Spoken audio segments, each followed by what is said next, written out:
sheekh yiri dhari waliba wixii lagu ridaa buu dhididaa carruurtaydu ma khaniisiin baa markaa maxay dhididaan carruurtayadu waxa kaliya ay soo saari karaan waa dad iyaga oo la mid ah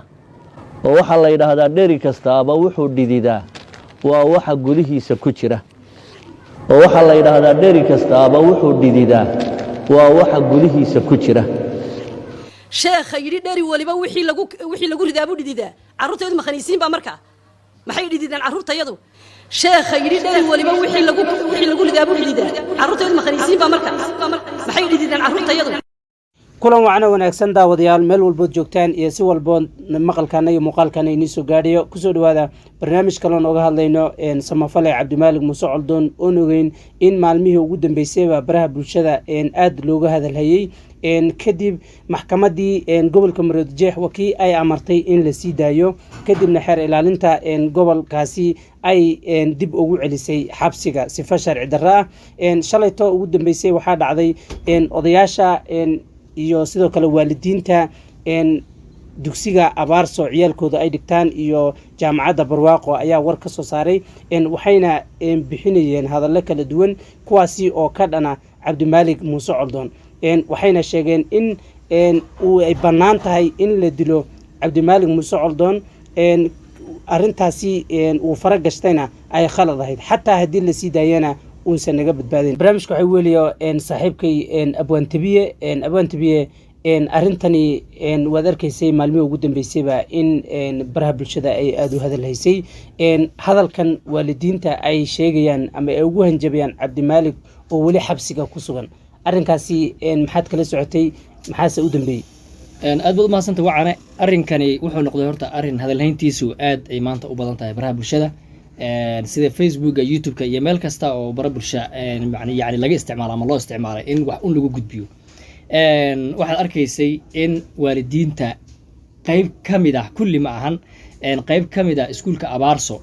ciyaalkooda ay dhigtaan waalidiinta qayb kamid ah oo siba u sii cadcadaayeen ugu sii darnaayeen dumarka ama haweenka ugu sii darnaayeen ayaa waxaad arkaysay in ay dhahayeen Cabdimaalig isagu kitaab ma qabta qof kitaab qabta oo xukunkiisa kitaab yani cuskan kara ma yahay Cabdimaaligna wixii ugu dambeeyay hadalka maxkamaddu maalinkay go'aanka gaaraysay uu ku jawaabay ama ku hadlay waxay ahayd aniga kitaabkan quraanka soo gacanta ku haya kan wuxuu qaba lagu xukumo haddii lagu xukumin wali aan ku jira meesha la idaayo taasi oo de ku tusinayso qofkan haddii kitaabka Ilaahay uu cuskado inaysan jirin meel kale oo cilad kale looga raadiyo ama wax kale looga raadiyo xaqiiqadana ay tahay dabcan in muxuu ahaayay loo fiiriyo qofkan markii la abaal marinaya ama la xukminayo in kitaabka quraanka dhankiisa wax looga fiiriyo iyo wixii uu ka qabo marka hooyo Soomaaliyeed oo waalid u ah ilmaha Cabdimaalig uu dhalay bari ka maalin ilmaha Cabdimaalig ay dawladda qayb ka noqon karaan oo madax noqon karaan culimo oo diin noqon karaan muxuu ahaayay cizi iyo sharaf kule muxuu ahaa dhamaan geeyin kasto muslimiinta ay joogaan ku noqon kartaa in maanta ay hadal muxuu ahaayay xamaasadiisa wata ay social media ka soo gudbiso ay leedahay ninkaasi gaal mushrik aweed uu soo baxana waa dilayna ay leedahay waa wax horta aad iyo aad muxuu ahaayay taajin ku sameeynayo muxuu ahaa dhamaan dadka arrimaha diinta yani daneeya marka sidoo kale hooyadani waxay ku andacoonaysay ama ay ku qaylinaysay oo ay lahayd iskuulka Abaarso waxaa noo dhigtay ilmaha miyaa khaniisiinta mustaqbalka noqonaya iyada oo markaasi farta ku gudaysay ilmaheedii oo ayada laftarkeeda aflagaadeynaysa ilmaheedii Cabdimaalig muusan dhihin ilmaha khaniisiina iskuulka dhigta ee wuxuu yiri macallin khaniis ah baa jooga baadiri baa jooga oo diin kala baafinaya yani muxuu faafinaya jooga yani wuxuu protection ama ka hortag ku sameynayay diinta dhibaatada ka soo foolay dugsiga Abaarso iyo jaamacadda umbu ku xeenay marna ilmo muusan aflagaadin muusu gafin dhowr marna hadalhaynta darteed waa mid xarig uu ku muteystay ilaa hadana uu ku xiran yahay marka maamadani marka ama hooyadani ama dhammaan waalidiinta arrinkaasi quseeyay sida guracan shalay uga hadlay waxay toosh ku iftiimiyeen ilmahoodii oo mustaqbalkooda ku ciyaareen waxay wax kama jiraan ka soo qaadeen kitaabka Alle maadaama ninkan uu yiri kitaabka Ilaahay lagu xukumo yani qof kale marna ma dhahayo kitaab hal lagu xukumo ma dhahayo tan kale siday diinteena Muxamadiyada faraysana waxa weeyaan qofkan hadii mar uu tawxiidsado ninka gaal ku tilmaama in asaga gaal noqonayo saa diinta kaga baxay hadii jamaacad dhan oo ilaa kontumiye intay soo fariistaan ninkaasi ee gaal mushrik ku tilmaamaan micnaheedu waxa weeyaan iyaga laftarkooda diintooda shaki baa galay waxba galay oo yani dadkii yani muxuu ahaay muslimadooda waxbaa gelahaya dabcan maadaama ninkan kitaab quraan uu cuskan hayo kitaab quraankii in la dhaho dee wax ka jira ma lahan in la yidhaahdo arrintaas khalad waay arrintaasi waa arrin aad iyo aad muxuu ahaayey dhaawac ugu samaynaysa diinteena wanaagsan iyo dhaqankeena suubanan leenahay marka dhammaan waalidiinta inkasta oo ay jiraan dad badan oo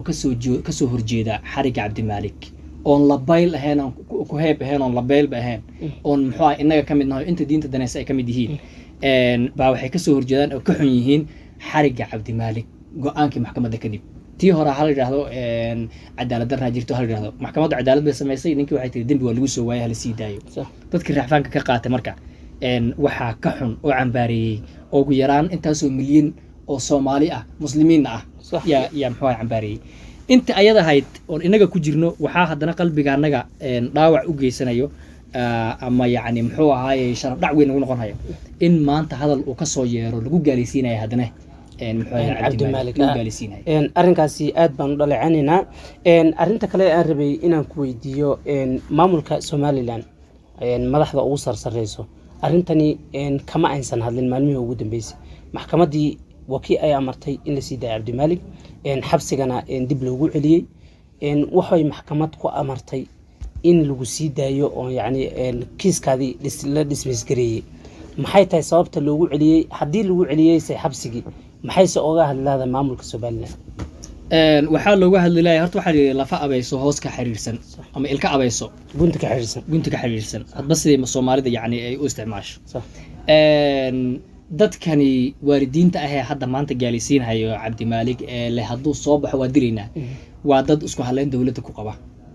yacni dawladdan mar bay fashilantay oo waxay ku fashilantay xariga cabdimaalik iyo diin qalaad baan lagu fidanaya aan iska gaarno bay ku fashilantay lagu xiray oo dembi lagu soo waayay mar labaad baa la soo xiray maxkamaddu waxay tiri dembi ninkan waa lagu soo waayay fashilka u dhiman marka maamulkaasi muxuu yahay ma jirto fashil uma dhino saas darteed hadal uma banaana ay la soo istaagto tiraahdo maadaama ninkii uu xiran yahay haddaysan dhehaynin ba hadalka kaliya u bannaan waxaa weeyaan in ay dhahdo